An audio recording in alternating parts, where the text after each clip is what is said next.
Well, everybody, we're back again. So back on recording. Now, I'm just going to start this one off. We're actually going to do a bit of a Q&A. So anybody that wants to ask a question, and we'll answer it the best we possibly can. However, if we don't know the answer, there is actually a number of cops in the crowd. And the ones who denied are the most guilty. So yeah. But first of all, I'm going to start off. I'm going to give a bit of a shout out to Pip Cook, who's here over there sitting with my lovely girlfriend. She's just turned purple. She's quietly spoken. She's not going to come on, but I'm just going to tell you a bit of a story. So to give you a bit of an insight, when I left the police, I wanted to get involved a bit in politics, and because I thought that was the answer to helping the police force out. It's not, I can tell you. But one of my best mates from high school, he became a Brisbane City Councillor, and he asked me to come and help out in the office. And look, this guy he's pretty switched on. He's very good, but he got probably the best person he can to run his office, and that was Philippa. I worked with some extremely hard workers in the police. And I'll mention their names because Tony Henry's just unstoppable. Kenny Bradshaw, 24 hours a day. These guys just lived the job. They were incredible people. I've never seen, I couldn't even match their work. Throughout. And they paid for it too. But yeah, they did. Yeah, they did pay for it. But I always said, and when I first met Pip, when I joined the office and all that sort of thing, and after a few years, I turned to her one day and I said, Pip, I've known some of the hardest workers. Adapt and overcome. Well, yeah, that's right. I've worked with some of the hardest workers I've seen in my life, and you equal them, if not better them. She's a bloody hard worker. But, however, I'm going to tell a bit of a story here where she goes a cart. So, she's a Kiwi. As you know, Kiwis just pronounce some things quite funny at times. They have trouble with vowels. So, anyway, we're sitting there one day and we had to get all these deliveries out. We had a number of helpers to get the good work of the Councillor James Mackay out there in the world. And anyway, we're looking for these deliverers, and I'm sitting there going, oh, shit, I need this one done. How am I going to get this done? Because I was in charge of it. And Pip turned to me and she goes, well, what about N? I've gone, N? Who's N? She goes, N. N? Who the fuck is N? She goes, I'm going, who are you talking about? She goes, yeah, you know, N. I'm going, N. She goes, N Lake. And I've gone, oh, you're saying Ian Lake. Right. I said, would you like to buy a couple of vowels for that? Anyway, sorry, Pip, that is a cartonable offence. That's $50 over the bar. All right? Jeez, you're hard man. Hey, to give a bit of insight, I was actually the fines master when I did the detectives course. And it was a 5-week course. Anyway, we had quite a hard superintendent at the time. And she's a detective, all right? She rocked up every single day of our course in uniform. When you're a detective, you don't wear uniform. I think she used to wear it because the old superintendent, she was superintendent. She had the pips on. Yeah, pips on. So just gave her that air of authority. But she was quietly spoken. She was very, very harsh lady. But anyway, I was given, if somebody looked at me sideways, it was a $2 fine. All right, I gave out $2 fines. You asked a stupid question, $2 fine. So we ended up having $2,000 on the bar at the end of the course. So I gave out quite a few. But the funny part about it, the sergeant came to me towards the end of the course. It was the last day. And he came to me and he said, well, Schultzy, what are you doing for the superintendent? I said, what do you mean? He said, well, I said, look, she's got about $14. That's about it. I only 7 infringements. I was being pretty light on it. Anyway, he comes to me and he goes, well, you know, she wore a uniform every day. She's not supposed to be wearing that uniform. Hey, that's a good point. Okay, 5 weeks. That's 25 days. That's $2 a day. All right, yeah, that's $50.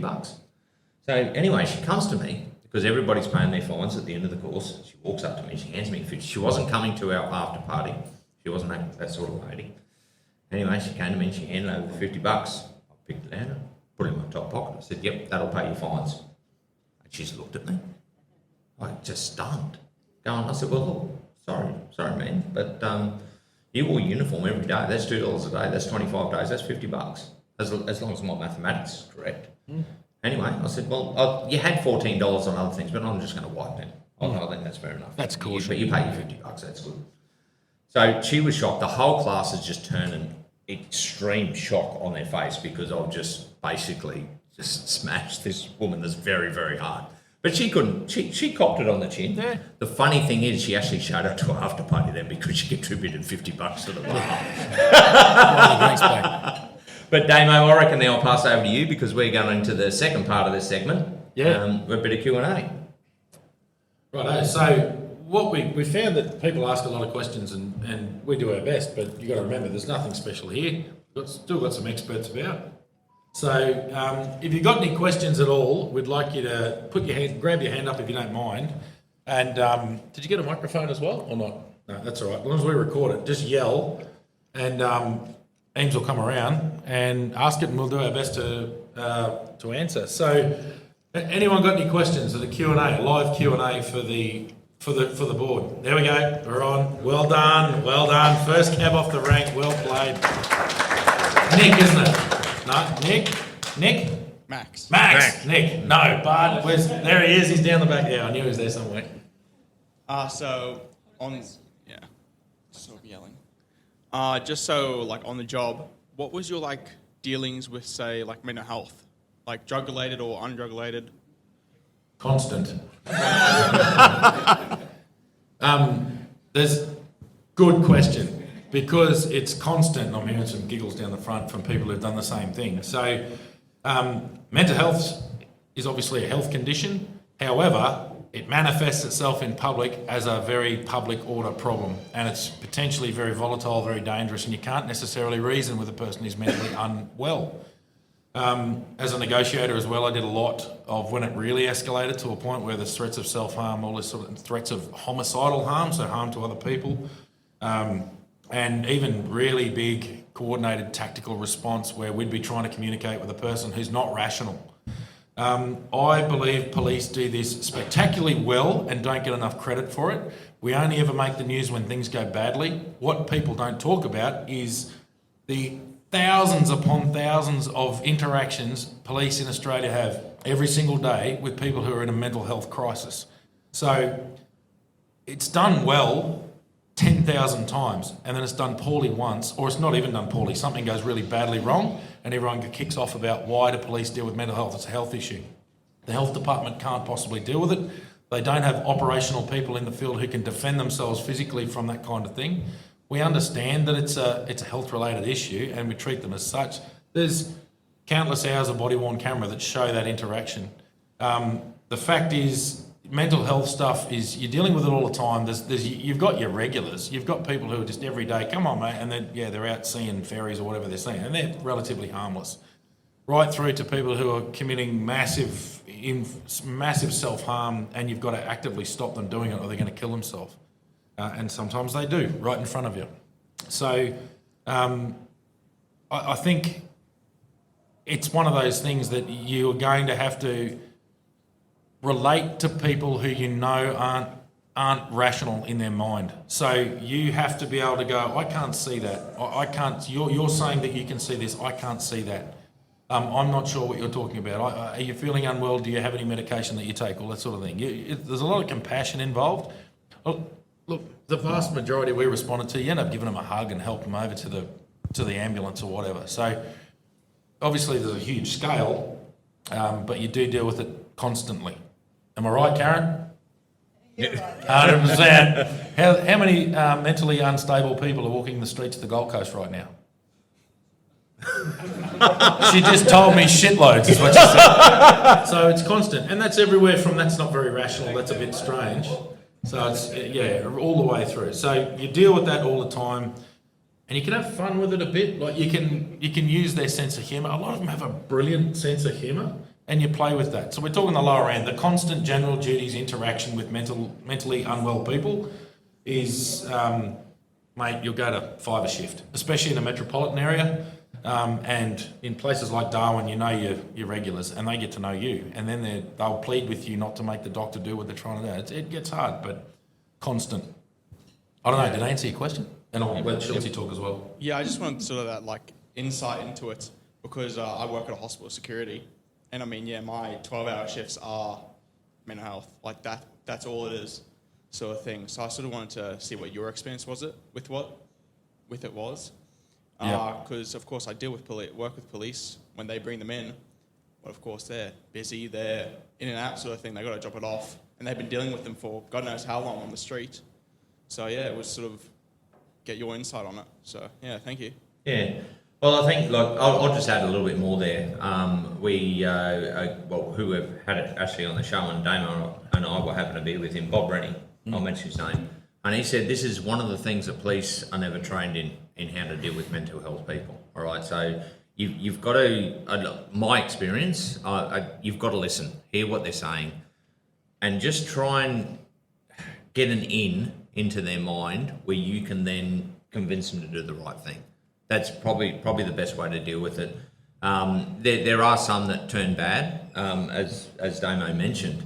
And I've told the story on the podcast before where I had a guy, I was pretty confident in my ability to chat to people. I've always been good at chatting to people. If I've got a good thing going for me, that's probably my main strength. And anyway, we rocked up this job. I was completely, I had my belt on. I didn't have any pepper spray or taser or anything like that. Anyway, we rocked up this job, and this guy's going off. The family's absolutely terrified of him. And I've tried for probably about 15, 20 minutes to quieten him down and just chat to him and just try and get him. We already knew he had mental health issues, so we're just trying to get him so we can restrain him enough without touching him to actually get the care that he needs, like, by the hospital and all that sort of the clinic out there. Anyway, he threw a milk crate at me at one stage, and we've got a fair bit of distance, and I deflected. It hurt my thumb a bit, but nothing. And I'm still trying to talk to him, just trying to calm him down, trying to reason with him, trying to get inside his head so I can figure out exactly what he wants or what will actually calm him down. In the end, he basically said, "If you're not gonna help me," and he's picked up a tire iron and a screwdriver and he's run at me. My partner, she actually ran out the house, out of the yard, the same as everybody else. There was, I think, 7 other family members. And I just turned around. Before that happened, because I could see it was, I couldn't actually get in his head. And my partner had a taser, and I said, "You give me the taser, you hold on the pepper spray." And he's run at me. And I've just gone, okay, I'm going to have to take care of this. And I just raised the taser. He was probably a good 3 to 4 meters away from me. And I hit him with the taser and just dropped at my feet. That's a life and death situation. It was completely justified, what I did. There was no issue with that whatsoever. After years, though, of me dealing with this sort of stuff, I literally, his head landed at my feet. And I've crossed my arms. The power, 50,000 volts, is still going through this guy. He's shaking on the ground. It's only 0.002 of an amp or something, like that. Anyway, I've looked down and gone, that's the first time I've actually really tasered a person apart from myself. And I've looked down and gone, that's pretty fucking cool. Anyway, my heart rate didn't change. I was completely calm the whole time. I actually checked my Apple Watch afterwards, not even a raise in my heart rate. And I basically turned to my partner, I said, cuff him. And I called the clinic. I said, we need to get him down there, get assessed. Usually you try and get a medical personnel to pull the barbs out, which is part of policy and procedure. However, in those remote locations, you don't have the luxury of that. So I pulled him out. We've been trained on how to pull those barbs out, and we put him in the cage and basically took him down to the clinic. And, it's funny because the police then said, do you want to charge him with assault police because he threw the milk crate? Well, it's not going to go anywhere anyway. He's mentally ill. I've got a minor injury, just a bit of a sore thumb. That's all it was. But in saying that, so you don't proceed with you're not going to get through in court anyway. You've done your job. He's now going to get care. But you've had to resolve it using quite a high level of force, which was justified. So never be afraid to use that sort of force if it's necessary. But always try to talk to them first. Always try to get inside their head. So where the danger comes in mental health response, we're responding to people in mental health crisis, is that you've got a person who's not acting rationally and they can be very dangerous towards you, but you look at the intent. Their intent, who knows what their intent is? They might be very afraid of what you're doing, very afraid of the world that's happening in their brain. So you may be in their brain a major threat. So you get a level of violence from mentally ill people that is off the charts. It's very scary to see. And that's what you'll deal with a lot. We're talking the upper levels now. You often have the lower levels, you're talking about the upper levels. So we've had standoffs for a really long period of time where they've got a lot of endurance, am I right? They stand there for ages, they're just there for hours and you can't reason. Todd and I have stood out the front of the unit. I won't mention his name, but the unit out the in. Oh, here we go again.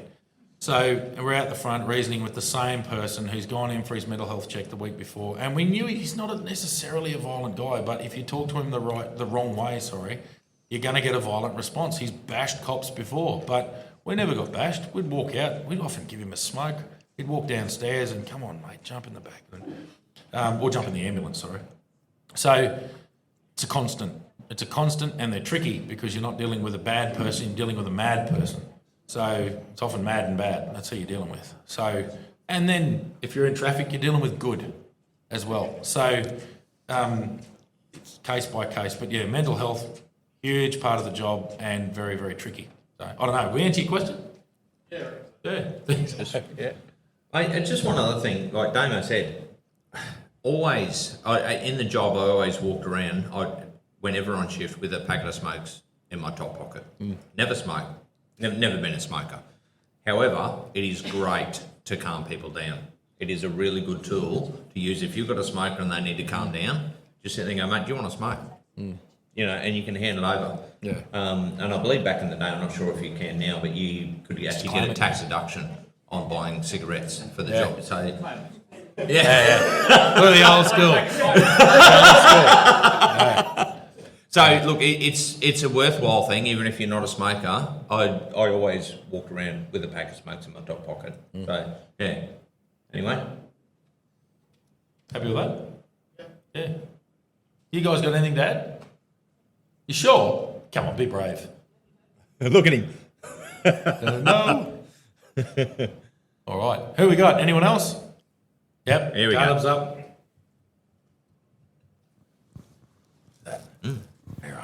Thank you. Try that low. Yeah, I've got two for you. Trying to elicit a funny story from you. Have you ever just gotten back in the car and just gone like, what the fuck was that? Like, just got back in, like, it's just confused. You don't know what the fuck just happened. Excuse language. But 27 times a shift. Only that many. Oh, mate, I can't. All the time. Yeah. Actually, we had a fella here earlier, who Damo and a few others met him, who he's still serving, he's superintendent at the NT now. And he speaks of a job where a former copper who was charged with, long story short, was now very mentally unstable and all the rest of it, was basically covered from head to toe in his own feces and tried to fight them, and to the point where no one wants to get near that. So the boys ended up covered head to toe in his, and got him in the cage eventually, and then they're trying to hose himself off, covering himself. You've never seen so much hand sanitizer poured on a human body in your life. And they reckon they got in the car and just went, what the fuck was that? I've had jobs that go from, one where I nearly shot a bloke in Catherine, and it was one of those days. The bad stuff always happens when there's not much going on. So very, very, we never say the word, but quiet. I'll say it now. Karen just twinged when I said that.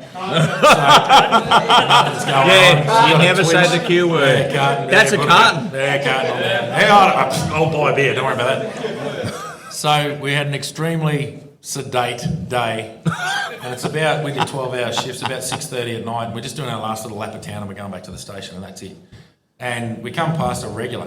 We had a lot of drunken regulars who we've got a provision in the NT where you can apprehend someone, take them in, but they sleep for 6 hours in the cells and you let them go. Anyway, we see him and we can tell he's drunk. He's drinking a can of VB in the public, and we just pull over next to him. He's just a regular player. He stands up and we're just like, come on, brother, come for a sleep, mate, you'll be all right. And he can be violent, like drunken nights, he's a domestic violence offender, so he can be violent, but he stands up and he's got a kitchen knife, and I'm like, Dad, put the kitchen knife down. Come on, mate, you're going for a sleep, put the knife down. And he turned and locked his eyes with me and just came straight at me. And it had gone from 0 to holy shit. And I remember, I've explained it in the podcast, but I raised my Glock and everything's really slow. And you raise it up and I've got my sights. And I remember it clear as a bell. I had my sight pitch up on his head like that.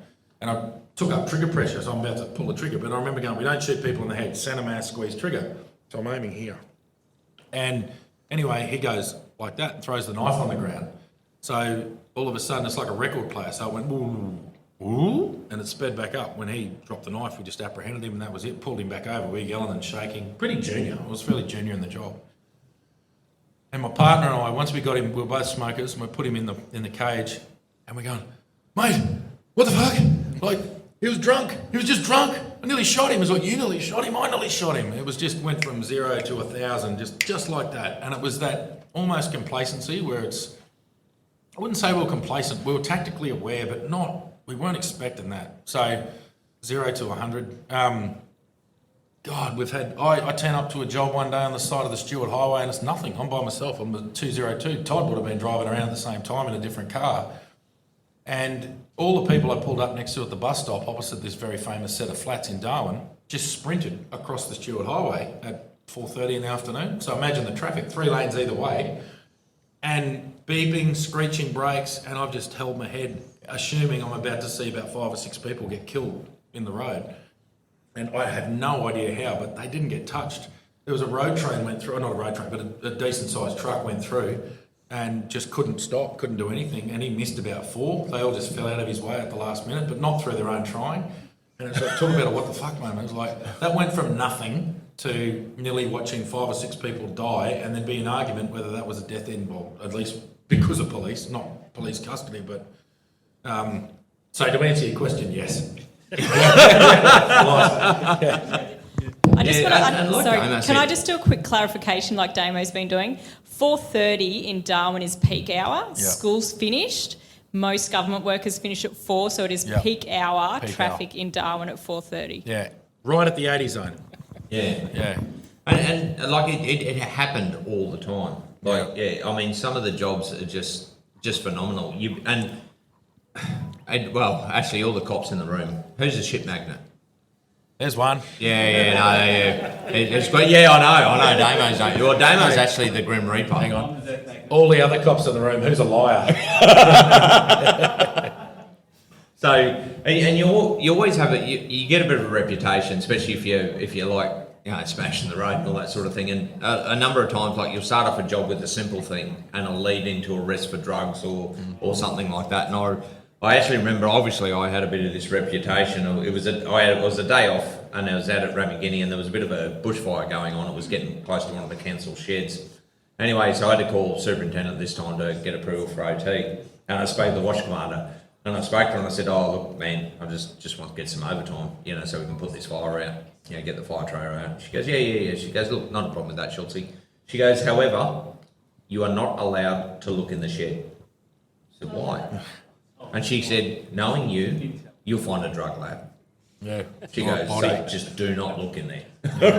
So, and sometimes that happens.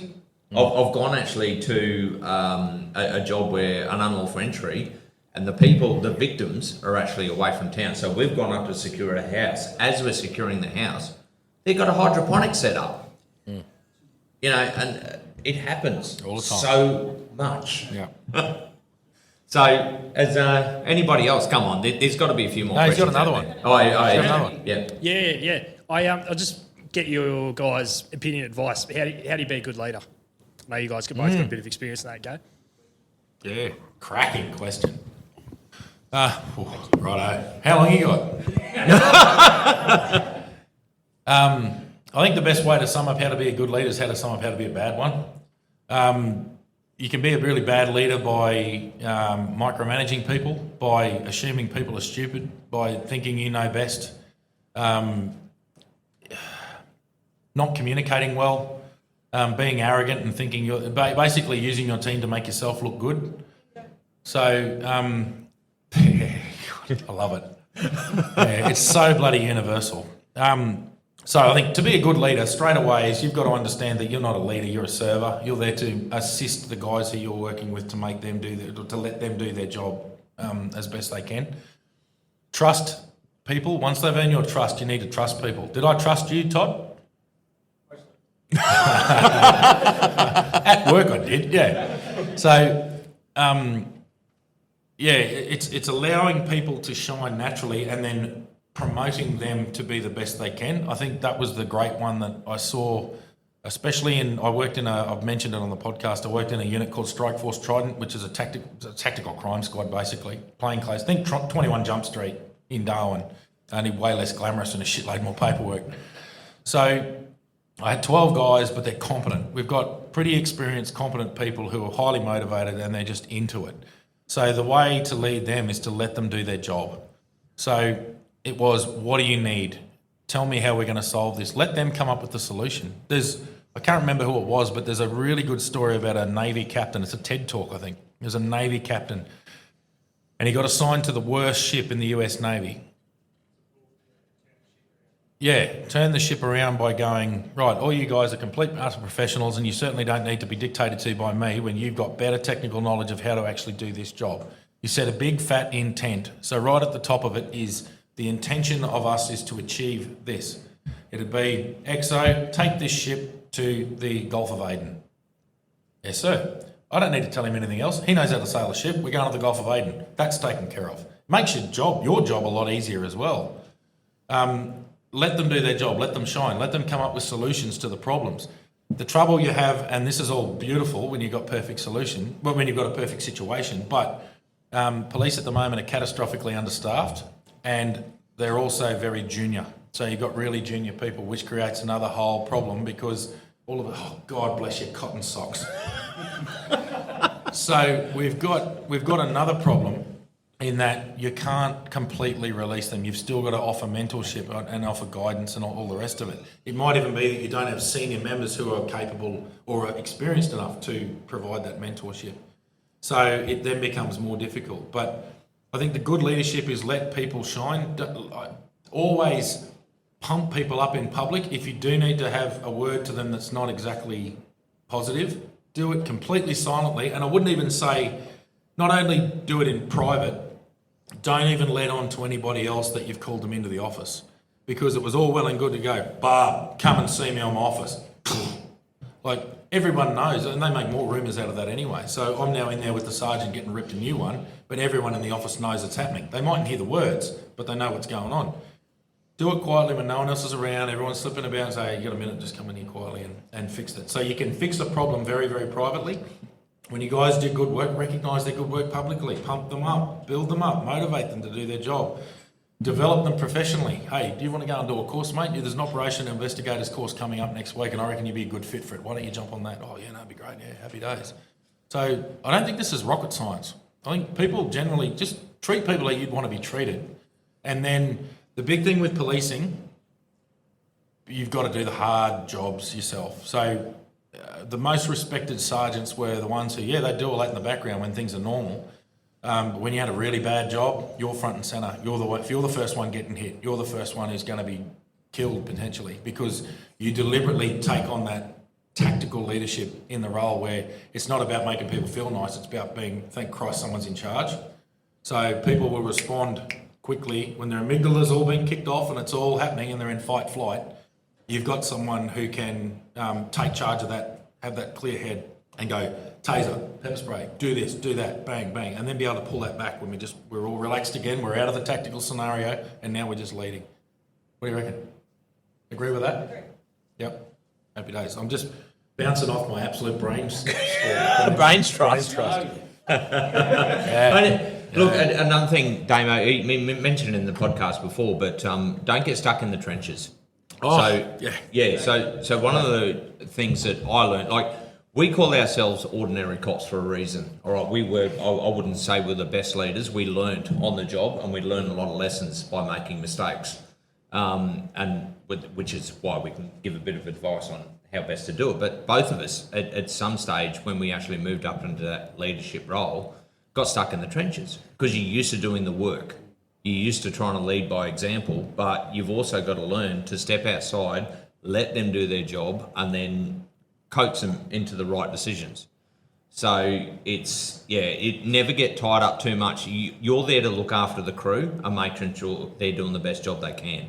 So just don't get stuck in the trenches, is probably, or in the weeds. Yep. You sit there at above and you overlook it all. You make sure they have the resources they need to get the job done, which is the most important thing. Another thing is, and Damon mentioned a bit there before, when I was a training officer, I used to sit down. So if I had a new Connie coming out of the college and it was first day, before he started shift, I'd invite him around for a barbecue just at my place, and we'd sit down and have a chat, and I'd see what his aspirations were. It's gone off again. Is it back again? No, it's back again. It probably won't last long. Yeah. So, do you want to? Yeah. Thank you. Yeah. So, and I'd ask him, or her, where do you want to go in this job? A number of them sit there and go, I want to be a detective. I say, okay, fine. So, or dog squad, and I said, okay, which is completely fine. And so what I would do when we're on shift, I would then introduce them to people that worked in the dog squad because I knew them, or people that were detectives, and I would sit there and say to the shift sergeant, can we take the more complex jobs so I can really train this person on how to handle them? So if you're in that leadership role, even as a sergeant overlooking the troops, find out what each troop wants, because they will then appreciate then if you actually try and push them in the field that they want to go into. There we go, mate. It was long-winded. Yeah. Anyone else? Yeah, Isaac, what do you got? Swap you. You right? Or we can just yell. Yeah. So what, for anyone, any experienced cops in the room, what advice would you give to someone who's just about to join the job or looking at joining the job with no experience? I can hear some snickers. That's good. But also, how would you go about, I know there's a lot of talk about not great leadership in the cops, and I think that comes down to a lack of troops that are there, but how would you deal with that Put not me in, so coach. great leadership? Oh, good timing, Kayla. Well done. So the big thing here is just go in with a really open mind, be really positive. Don't listen to the jobs like this is bad, this is bad. You don't know that yet. You don't know anything about it. The big one is that you don't know. You just don't know. So go in with a really open mind and be positive and just work hard. I would say in those early days especially, speak up when you need to speak, and then the rest of the time listen. Listen a lot more than you speak. Be positive. Be the best you can be at it. It's a vocation. It's not just a job. You have to throw yourself into this. So go through the academy. I'll take it Queensland. So go through the academy. Do you think, Karen, I might recruit you here? You're a Queensland cop. So it might be... there can be negativity. There can be that. Don't get into that. Trust me, the job has got a lot of rewards to it. There's a lot of good things about it. There's plenty of time to be jaded when you're old and grey. Don't go in with that attitude. Everyone's olden days were the current time at some point. So right now we're living someone's good old days. In 20 years' time, remember 2025, we had that job there, bloody blah. We look back at 2007, and I remember seeing blokes who'd been in the job for 35 years in 2007 going, this shit, bullshit, back in the good old days, blah, blah, blah. It's like, mate, they were my good old days. I had a ball in 2007, 08, 09. Everything's new, everything's shiny. That's entering the police force, and that's the work. That's the mentality of going into it. It's a hard job. It's a good job, but it's a hard job. There'll be times that are terrible. Make sure you look after yourself. There is nothing wrong with talking about things that you see. That you're going to see some terrible stuff. You're going to laugh so hard you wet your pants. Like it's a full on. But look after your mates. Get the camaraderie. Ask your mates how you're going. How'd you travel after that? if you find yourself at a really critical incident, understand that everyone's feeling the same. That if you just be quiet because you want to look, this is a bit of an old school thing. It's sort of going away a bit now, but I don't care who you are. When you see dead people in a car for the first time, it'll rock your socks off. Especially human bodies looking like they shouldn't look. There's something, the true sense of the term revolting. So you go, oh, there's just a revolting thing about it. Understand that it's not just you going through that. Everyone's going through it, not just the cops. The ambos, the bystanders, the fireys, everybody else is seeing that. This is more once you get out on the road. Speak up straight away. No one's going to judge you for it. So listen, I can't get that image out of my head. There's something about a human hand on the road that's just not right. So speak up about that. Look after yourself mentally, physically. Basically, that's it. It's have friends outside the job. Like, it's a job. You can very easily let this job completely define you, which we did a fair bit back in the day. Yeah. You sort of get into this new job and you can't believe you're doing it. When you first get in there, you're just going, I can't believe they're paying me to do this shit. Like, we drive cars I do it for way free. faster than you're allowed to drive cars. Yeah. You know, like, we just went to everything that made the news. Like, we were in the news. There's been a few times I've watched the Darwin local news and I'm in 3 jobs. Like, there's my back of my head there's the side of my head there's my ass there. So you go into all the cool stuff, you go into all that, but that wears off after time. All that gloss wears away and it's just a job and you're in there and out there. And so I think that the advice, especially for the academy, go in positive, go in fresh, make sure you're fit, get fit, be fit, especially the academy. Just get into it. That's basically it. Yeah. Yeah, pretty much. Hang on. Hang on, we need. There we go. Are you currently got a partner or children? Yeah. Okay. I was going to say, whilst you're single, it's also good to get out, especially Queensland. Queensland's a big state. Don't just stay here, I don't know where you are from, but the Gold Coast, because we've got the beaches and we've got the lifestyle. Go and live out in Mount Isa and deal with Indigenous people. Go and live in a chinchilla, a 2-copper town or something and learn to think on your feet and there's no one here to back you up. Go and live up the Indigenous communities up in Pompora or north of Cairns. Go and live up there where you have to use your ingenuity to solve jobs, or you're on your own and you've got to think. Or I know you've spoken in your podcasts where you had to get someone's boat to get over to an island, things like that. They also offer you great opportunities because on the Gold Coast, not everyone's got a boat. But up there, you can go fishing with the boys and have a great time and become good mates that way as well.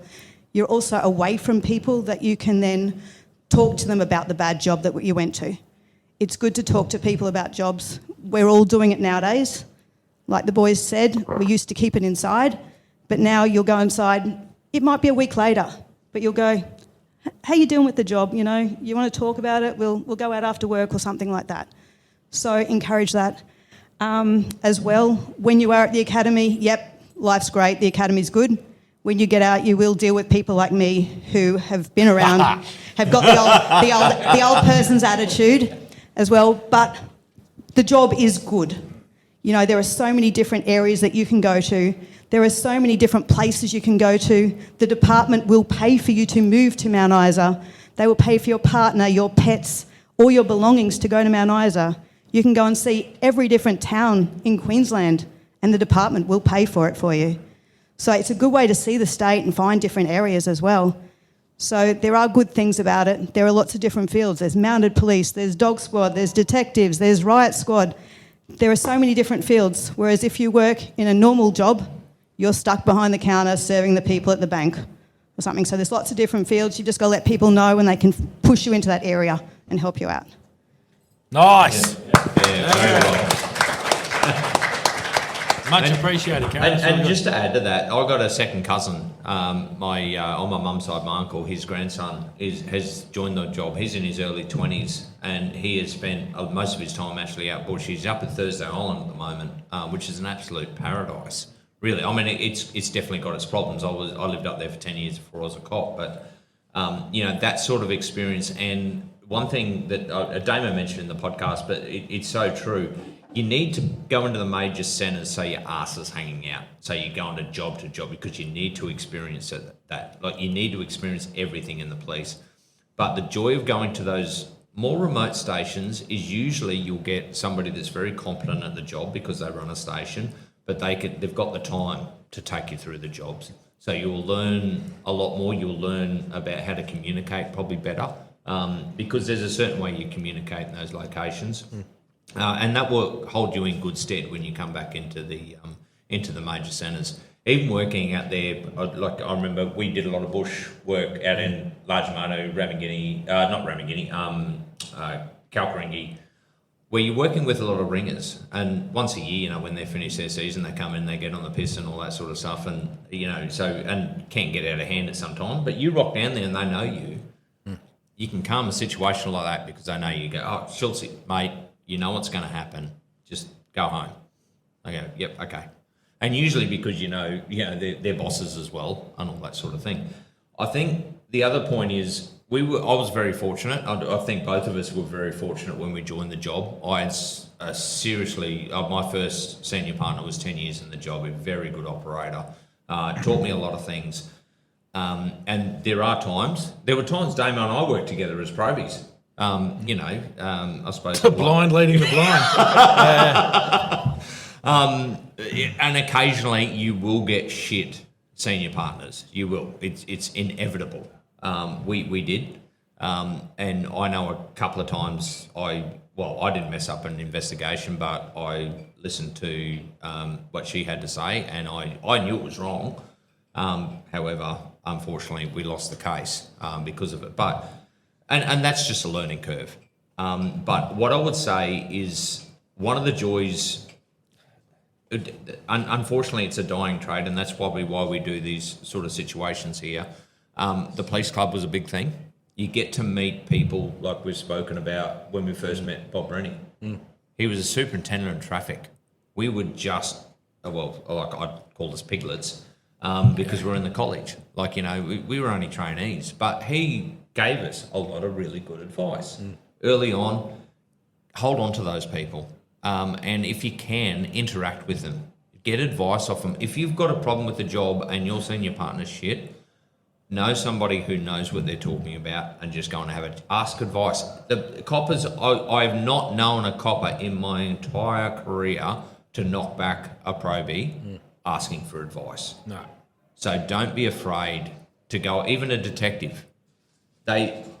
Most of them will give you their time of day. I'll guarantee it. So don't be afraid to ask for advice. If you think that something's going down the wrong way, go and speak to your sergeant. Go, or even a bit higher. Just ask for advice. Like, I've got this job.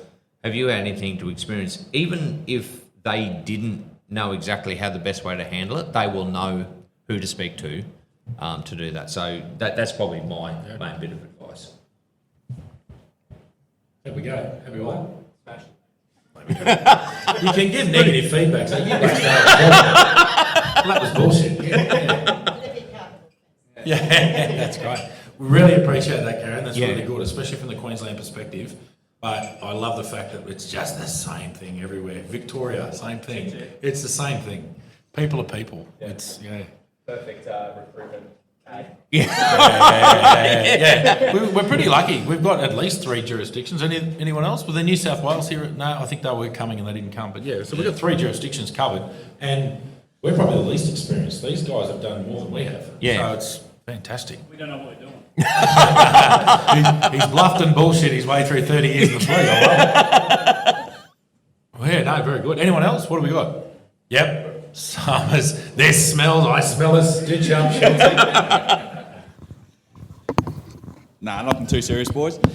Just a quick comment from those of us in the room that don't necessarily wear the uniform or don't really have anything to do with the police force.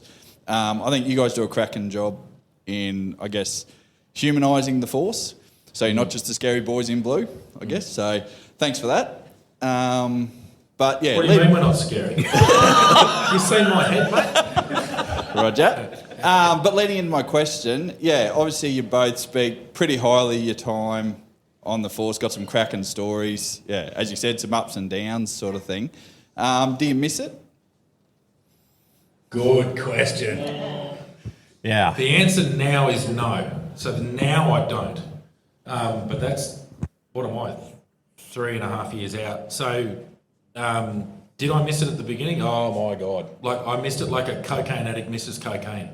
So, and I say that for a reason because we had some bloody good nights. Like, I know you're really bad for my health, but shit, we had some good times. Like, you know, you miss it. It's part of you. It becomes you. You're there's Damo, he's a cop. There's all of a sudden, there's Damo, he's not a cop. It becomes your persona because you're so invested in it. But it's really important that you don't do that. Like, I've got a wife and 2 children. That's far more important than any job. So, do I miss it now? I think no. I think I did everything I wanted to do, and I did 15 years. Like 15 years, these guys have done 30. Like, you know, but no. What I like now, I feel the purpose now is to humanise that, and it's a critical role. You can't not imagine a world without cops. So you've got to have them. It's got to be there, and I've got to support people who are still doing it and sort of bring it back to where a bit of a pendulum swing back so we get a decent equilibrium to how you do the job. You don't want unregulated corruption, wild, you don't want that. But you don't want cops so terrified to do their job that they aren't protecting people. You know, you want cops who are confident to go, my gun's coming out and I'm using it, because that's going to protect life, innocent life. I don't miss it now, but I certainly did. Like I did, you know, we did some wild shit, Todd. Holy Jesus! You know, when it's 2:30 in the morning and you're doing 195 kilometres an hour down Tiger Brennan Drive with your red and blues and your hair on fire, like, oh my God, mate, you couldn't have paid. I'd have done that for free. I'd have paid to do it. But then, how about when I'm also going to the autopsy of a 4-year-old child? So, you know, let's go swings and roundabouts. It's not all great. You know, you try and do a death message to someone whose 17-year-old kid's just been killed in a car accident and the father's pleading with you to see the child and you go, mate, he's got half a fucking head. You can't see your son. So, swings and roundabouts, mate. There were things that were amazing. There was really cool stuff that happened. There was funny. Oh, yeah. Oh, funny. It's the greatest show on earth. Human beings are fascinating animals. Like, you just see some incredibly hilarious, wild stuff. And then you see absolute tragedy that just tears you apart and you can't get it out of your head. So, and everything in between. So, do I miss it? No, I don't now, because life's better. For a long time, a couple of times I questioned, Jesus, what have I done? You know, I've given away this career. I was about to get promoted again. Like, it was all gonna, but that, and what, lose my family? Like, no. So, no, I don't miss it now. But I can certainly see how people would miss it. It's, one of those things. How'd it go? Look, I would say yes, I do miss it, but I miss it from 2007, 2010. Yeah. It's not the same. We were young going into this job and loved it. Like, it was the best time of my life. It's the best career I've ever done in a heartbeat, and that's why I encourage people to go into it. I've had my time. I fit a lot into my 10 years of policing, a shitload when you look at it. And I miss all those jobs. But do I want to put the uniform on again? No. I don't think I could do it with a body-worn camera and all that sort of stuff now. I lived in that era of policing, I think, that I really enjoyed. And I know, and it's a bit like Damo says, it's like a cocaine addict that misses cocaine. I love it, yeah. But I know it's not good for me. You know, I've done my time. I'm happy remembering the stories, and there's no way in the world I'd actually look at going back now. Not to say the job's not any worse, it's just not my time now. So I think I'll probably put that one to bed. It's but it's pretty good. But I tell you what, like Tana said, you've got a front row seat to the best show on earth. It is, and you get the horrible jobs and the good ones. Actually, something I'll just mention here that I thought of before. I had a junior Connie, and she asked me once. She saw her first dead body, and it probably and this is why it's important to talk to your senior partners and all that sort of stuff. She came to me and she said, I just don't know how to deal with it. Because she was pretty upset about it and all that sort of thing. And by that time I've probably seen hundreds. But I just said to her, I said, I can't tell you how to handle it.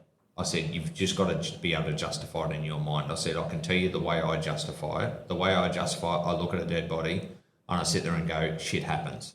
You can't change it. There's no good in looking back at what ifs. It happened. It's unfortunate. It's shit. Not your tragedy. Yeah, it's not your tragedy. Exactly. As Damo said plenty of time. And you need to put yourself in that headspace when you see that sort of stuff, because you've got a job to do. The worst stuff, and I have mentioned this before, the worst stuff is when people are still alive and they're screaming and you're trying to save them. That is what will be etched into your memory. It's not actually, once they're dead, they're dead. So yeah, but anyway, mate, I think we need to actually make a bit more of a positive note here. Yeah. Yeah, thanks, Summers. Yeah. No, good question, mate. No, yeah, I think we answered it. So don't get loved it, but yeah, no, we're done. I've done it. We've done our time. Yeah. And I laugh and look down at these veterans at the front who are still in the job and they've done shitloads more than we have. Yeah. Yeah. Good work. Anyone else? Go on, make something up, Burnsy. Oh, sorry, who have we got? I didn't. Sorry, you got to throw shit at me. I was about to Sounds punch him like beside the you head. deal with dumb criminals a lot, but did you get much experience with smart criminals? Yes. Oh, good question, Bridie. Yeah. So I was a negotiator, obviously, but like I've mentioned, there was a job that happened in Darwin, and I had nothing to do with the actual incident that got this guy sent to prison for his whole life. He was a genius, like an absolute genius. Very, very manipulative, proper definition by the book psychopath. Anyway, his crime was he decapitated his boss's brother. Anyway, and then sent her around to the house to find him. Absolute manipulative psychopath. Ends up in the correctional system in the NT and goes, they move them up and down. They keep them stimulated, so they'll transfer them from Darwin to Alice and back and forth, and they have to stay at maximum security, but they still move around to keep them sane. Kinda. Anyway, he caused a riot at the Alice Springs prison. So I responded as a negotiator, and we had tactical police within the prison, because corrections in the NT don't have a negotiator capability. So we provided that. It's still their jail, it's their jurisdiction, for want of a better term, but the police do respond into jails for stuff like that. And it was the most interesting negotiation I've ever done, because he was trying his best to manipulate us, and it was really interesting. Where's he going? He's on the roof of a building inside a prison. He's not going anywhere, which was cool. But anyway, so we're negotiating with this guy, and long story, all your dumb crooks, they got off after it got too cold, too hot, they got off. They needed water. We're not giving them water. You're getting off the roof, mate. You want water? Here it is, baby, and I'm not giving it to you, so come and get it. So down they came, and clack, clack, there's your water. You always give them. You never, ever lie to a crook, because in the NT, it's a very small place, and we get repeat performers. So, you lied to me last time. It's like, yeah, that's your, never lie to them. If you say you're going to give them a smoke, give them a smoke. You say you're going to give them water, give them water. So we always did. But this bloke, he was manipulative and tough. And what I love about that was there was a lot of psychological back and forth with this guy in the negotiation. So we're getting right into the tactics about hooks and triggers and all this sort of stuff, how we're going to get this guy to come down peacefully. Because it's easy to shoot beanbags at him and have him fall off the roof and break his neck, which would have been a better outcome. But anyway, we eventually, he gets to the point where he's been on the roof for about 30 hours and he hasn't eaten. He's not getting anything. We hold all the cards. It's like, mate, you're going to come down eventually, because people have to do stuff and you're not going to do it on the roof. So down you come. And what I loved about, the guy was a genius, there's no doubt, highly manipulative, psychopathic genius. But what I loved is we got him down by basically cooking Bunnings snags. So what they did was the corrections guys were going to cook, and we said, what are you having? Oh, they're having a barbecue. Oh, perfect. So our tactical commander, in conjunction with a few of us, had a conversation and said, we smelt them, I think we smelt the onions, and we hadn't eaten for a while either, and we've gone, man, that smells good. And he said, hey, I've got a great idea. Why don't we bring the barbecue, because we had a very slight westerly breeze, put the barbecue on the western side of the thing and waft that onion right over the top of it. Anyway, this guy's got an IQ of like 160. The guy's a genius, like a legitimate genius. Not quite as smart as Jim, but he's getting there. So anyway, we cooked a barbecue, and he goes, I want you to bring me up a sausage with some onion on it. We went, yep, you can have as many sausages with onion as you want, mate, as soon as you're down here with us. He's on and back and forth, and in the end, we got a genius off the roof of the Alice Springs prison with Bunnings snags. So how good's that? Yeah, so it was a good little multi-agency operation, and it worked out well. But I mean, it wasn't overly complex, and he wasn't going to go anywhere. He wasn't armed. Oh, he's armed with sheets of iron, but we had AR-15s, and they beat iron every day. So, yes, geniuses.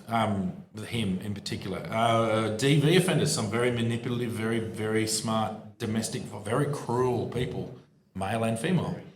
We dealt with a couple. They're memorable ones. They were great. The people who are really, really intelligent. Dumb crooks were a dime a dozen, but you get a smart one, they're great. Good fun. You go, oh shit, job's on. Yeah. I don't know. What do you got? Oh, it's just something you mentioned there, and I mentioned a little bit earlier. And like in DV, you do get some really, really smart people, and they know how to act when the police show up. And both male and female. However, this one job, I remember I was training at Proby, and we went to one job, and anyway, rocked up there, and she's hysterical, absolutely carrying it. What you need to understand, domestics are very emotional things. So just usually, I'll go into that. She was just carrying on. She's really loud, really yelling. He was calm, but he was too calm. Usually people, when they're in domestics, they're not that calm. You always see a lot of emotional response. He had nothing. He was completely calm going. And he's just calm as anything, sitting there just going, oh, look, she's been going off about this. He's putting it all on her. And I've gone, here's the one. Grab him. Anyway, so we did that and took him out. And then we got her to calm down, got a statement from her, and, a couple of other witnesses and all that sort of thing, like next door neighbours and this, that, and the other.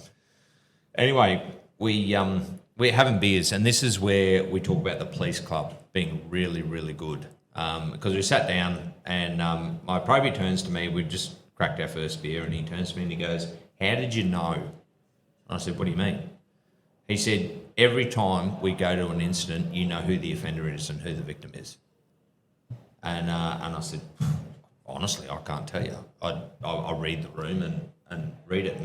And it just clicked because we'd just been at that incident, because usually it's the one crying out, like screaming, going, "Oh, no, that one over there." That's usually the offender, because they're trying to put their bad habits onto somebody else so they don't show up in our radar. And I said, normally that's the case. I said, however, sometimes if somebody does not fit within the scene of because you've gone to so many of these, if they're outside that spectrum of how they should behave, take a closer look at them. And he was the offender. Yeah. Thrown at that, we do use evidence as well. Like, who was the vibe, man? So you get the you just, I know exactly what you mean. You just sort of see that. That's not right. There's manipulation going on here. Yeah, and then we get evidence and put them there's a process. Yeah. And just adding to that, and that's like the evidence. I remember one case I had where basically the two people, the offender and the victim, were so drunk they couldn't remember what happened. I think it was 8 houses around that house, and I spoke to every single occupant that was present at the time of that assault. And the woman lost an eye out of this assault from her sister-in-law. And anyway, sister-in-laws are dangerous. Yeah, they are very dangerous, mate. Just be very, very wary of them, especially when they open the door with a dog. When you come to cut your grass. Anyway, that's another story. But now I've lost my train of thought. Sorry, mate. No, but what I did, it's a serious incident, and I spoke to 14 people in those surrounding houses. And because they lived in a small community, they could recognise voices, and I got the evidence from them in statements about what people said at that time, and I got a conviction. It was 3 years jail. It was serious harm. It should have been a lot more. Yes, definitely agreed. But it was quite a big case. But it's because I took the time and did the door knocking and spoke to people, So don't never be afraid to actually go outside. Yeah, there's people in the house and they see what people are doing, but you've got to understand that, especially in a domestic incident or something like that, people are emotionally involved and they won't always tell the truth. So you've got to really make sure you find it's a search for the truth. Damo's spoken about that. So go and speak to people that don't have any interest in that situation, and then because that's probably the most viable evidence you ever get. So yeah. How's that? Happy? Can't think of any more than one. Oh, there's plenty of positives. That's a cracking job, that one. It is a really good one. The smart offenders. I tell that story. I try and claim credit because my mate did it. The smart offenders are dangerous. Yeah. Dumb offenders are bloody everywhere. Come for a walk, I'll show you a couple. Yeah. I don't know. I think the cops out here would agree that if you come across a smart offender, you go, "Oh, this is good." This is good. Yeah. Here we go. Old school. Yep, definitely. Old school and hard, yeah. That's Yeah. right. Yeah. What else we got? Anyone else got anything? Yeah. Here we go. You wait for we need to hear. Well, it needs to be recorded more to the point. Yeah. With the Crims one again, what would be like the funniest like interaction you've had with like the public? Could be like offender or whatever, or like even like excuse that they've had. Oh, like even like when you call someone. you know when you get so many of them, you can't remember any of them.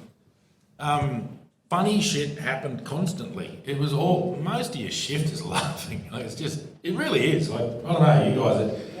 You're floating around with your partner, just having a laugh. There's a lot of that, but I reckon. Oh, let me think. Oh, Yeah. Well. anything on the top of your head? Well, I I'll keep mean, thinking. mate, like I've told this story a couple of times when I tasered myself. Yeah. Because that's pretty fucking. Well, that's an funny. offender. The funny. Yeah. Well, no, she was funny. Yeah. So, I mean, look, I'll just quickly run through it. I've said it in the podcast before. I was working with a very good mate of mine, and I've named him on the podcast. So Duggo. Apparently, well, I think he's actually a relative, mate. You've got to be related. You look exactly like him. You got the same last name.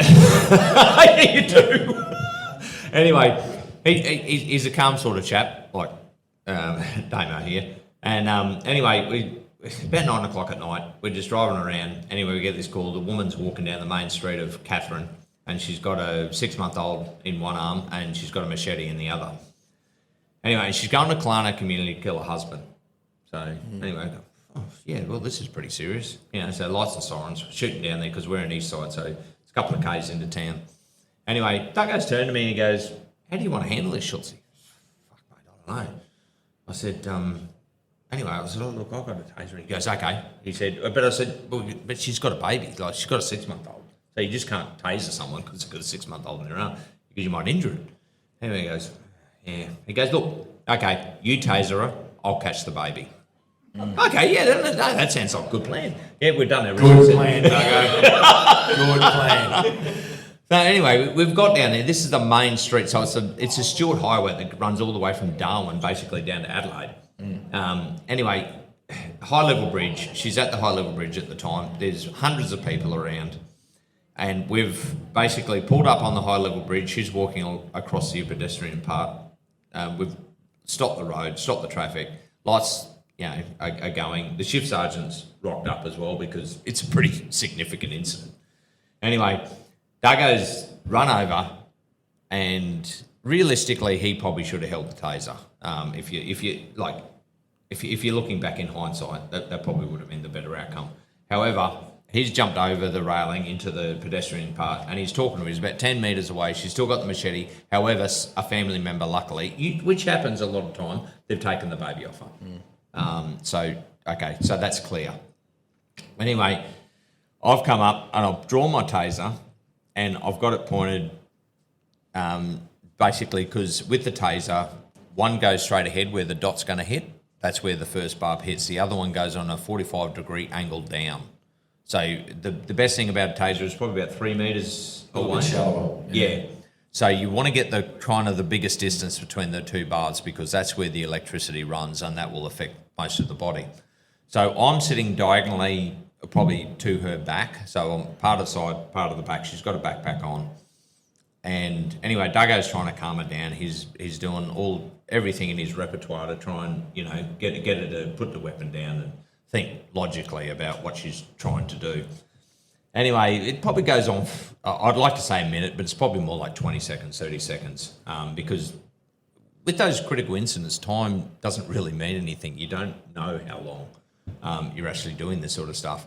Anyway, and I'm sitting there on guard. Basically, I've got the taser pointed at her, and Duggo's trying to calm her down. And in the end, she goes, well, fuck you if you're not going to help me. And she lifts the machete up.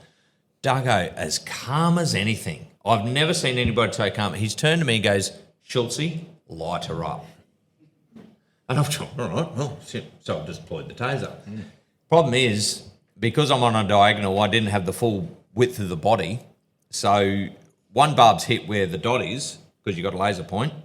The other one has bounced off a backpack. But the cycle goes for 5 seconds on a taser. And you can switch it off. However, I was only junior at the time, in my, it's probably adrenaline and all that sort of thing, I thought, shit, I need to put a new cartridge on. Duggo's in danger. What are we going to do here? Okay, I'll change the cartridge. So I've grabbed hold of the cartridge with the taser still going. And I received 50,000 volts for my trouble. In the middle of hundreds of people. Straight through the hand. Yes. Like any Sparkies? Yeah, we got a Sparky. Where's Bud? Yeah, that'll be fun, wouldn't it? Bugger all amps, but it's a shitload of volts. But I can tell you, I jumped. All right, I jumped really high. Anyway, the thing is, with those tasers, the barb hits really, really hard. It's a real impact that when it hits you. And we know because we actually got tasered in the college. We were the crash test dummies when they first came out into the police. So they used to troll tasers on the training cops. So anyway, she's dropped the machete as soon as this hit because I don't know whether she thought she was shot or what happened. But then good old who was the sergeant? I can't remember. Yeah, the one that got killed, Brett Meredith. Oh, Brett. Yeah, so he's come in and done a front takedown. I thought it was Duggo at the time, so obviously I was receiving 50,000 volts at the time. I didn't see the scene clearly. Because Duggo then, when we caught up with him... you were seeing a rainbow. Yeah. and he said, no, it was actually Brett Meredith that came in and did the best front takedown I've ever seen and got her down on the ground and cuffed her up. Yeah. Yeah, so do it. But hold on. You got to say your part. When I got back to the station, because Brett decided to tell every single troop on shift exactly that what story happened. Spread like wildfire. We knew about it before you'd even had her in the cage, I'd say. Yeah. So anyway, he comes back and goes, the running joke was he came outside with a taser and he goes, drop the weapon, or I'll taser myself again. I'll do it. It was just, it was funny. It was the gift that kept on giving. To answer the question about what's the funny interactions, I just can't think. There was thousands of them, but I just can't think of any. But there was one that we found it bloody hilarious. We just found a well-dressed bloke in the street one day, passed out. This is City Safe in Darwin. And he's just like, were you there, Todd, with that bloke in the watch house? I'll tell the story, Northern White. Anyway, he's passed out, lying on his back on the street, in Mitchell Street, so the big entertainment precinct in Darwin.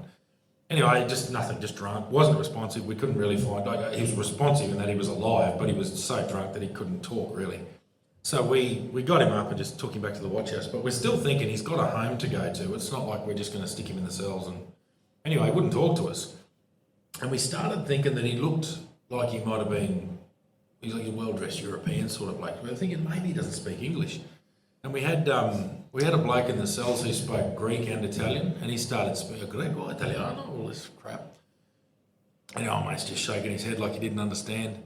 And then he said something, and I heard a bit of an accent. I thought, maybe he's English. And I said, are you English, mate? He goes, hey, fuck, no, not fucking English, you bastard. No, accuse me of being like that, man. And he went off and said, oh, it's a big Scotsman. And the most disappointing thing was, we wanted him to be a really good dude. Like, we wanted to go, hey, good work, mate. We'll ring your missus, we'll ring your mates, whatever, blah, blah, blah. And he was a dick.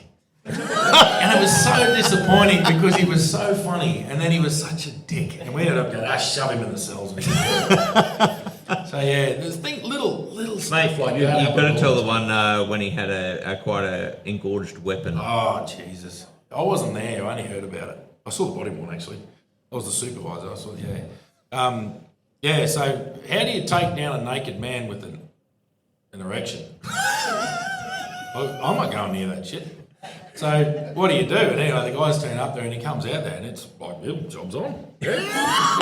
Right, he means business, this bloke. And one of them was female and male partners, and she's going, oh, for fuck's sake. And she's going, I'm not going near that. So the body one was hilarious. But yeah, this dude, he wasn't overly aggressive. He was just like, oh, come on then, let's go. It's even worse, I think. It's probably better if he wants to fight you. At least he hasn't got any other intention. But yeah, they took him to the ground. The trouble was they body slammed him on his belly, and I mean, he was ready to go. So he's gone face down in the concrete with that everything ready to roll. And oh yeah, the body ones. I think we played it over and over again. It was just hilarious. But like little stuff like that happened all the time. And, yeah. Actually, I've just got a quick one. I remember I wasn't involved in this job, but one of my sergeants was. Anyway, he was on a job one night and he's had to review video footage where he had to chase this guy down the street. Anyway, he's stolen something from the BP and it's about 8 o'clock at night or something. Anyway, he goes, Schultzy, come and have a look at this. We're watching the CCTV footage where he's taken off after this purpose that's run away with the goods. Anyway, this guy's running and he's pretty quick, but, you know, the guy's keeping up with him. But then the problem is, as he's come to the intersection, he's looked behind to see how far behind the cop is, but did not realise he stepped off the gutter. So he's totally missed his footing and face planted halfway across the intersection. And so you just see stuff like that all the time. Constant. It's just, and that's like one of millions. Oh, yeah. And you guys are the same. You think of something right now, you go, oh, God, I can't. But there'd be thousands, eh? Yeah. No, fair enough. Well played. Yeah, and we're in your jurisdiction, Cameron. Yeah. So, Anything else? it's pretty hard to remember. Like, you sort of get talking and you remember stuff, but it's hard to just go, oh, yeah, I remember this one time, because there's thousands of them. You're laughing. You just laugh the whole time, especially with a good partner. You're just constantly having a giggle. It's very entertaining, really. If you're working with somebody really good, you just go, it doesn't matter what happens. Oh, the opposite. The sky's So will play true. in and you just go, it's going to be a good shift. There's been 12-hour shifts that I swear to God lasted a fortnight working with someone without a sense of humour. It's just bloody hard. It's like, oh, shit, don't do that. Oh, God. Righto. Okay, let's have no fun for 12 hours. Yeah. Like, no, that's not me. Yeah. So, yeah. But there's some jobs that just go so quick. You go, oh, can we keep going, please? You sure you don't want overtime? But yeah, so I think that's probably just about it, don't know. And unless anybody's got any further questions. Any others?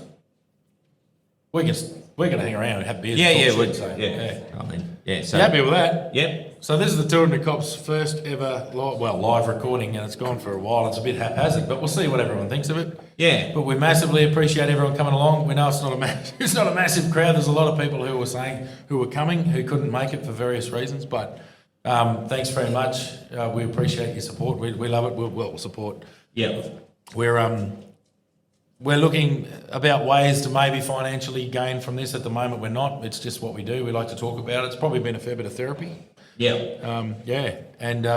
We do have, sorry, before we go, we do have, at this day, stubby coolers for sale. So go and see the girls. We've got stubby coolers. There's one up the front. $10 each, and we'll work out how you can transfer the money, and we might charge a $50 fee for doing it too, just because. But what do you reckon, mate? That'll wrap it up. Well, I reckon, and also pardonable offences. Yeah, keep 'em going. Just because the podcast is finished doesn't mean you won't put $50 on the bar. Happy days. All right, that's us. All right, we'll see you next time. All the best.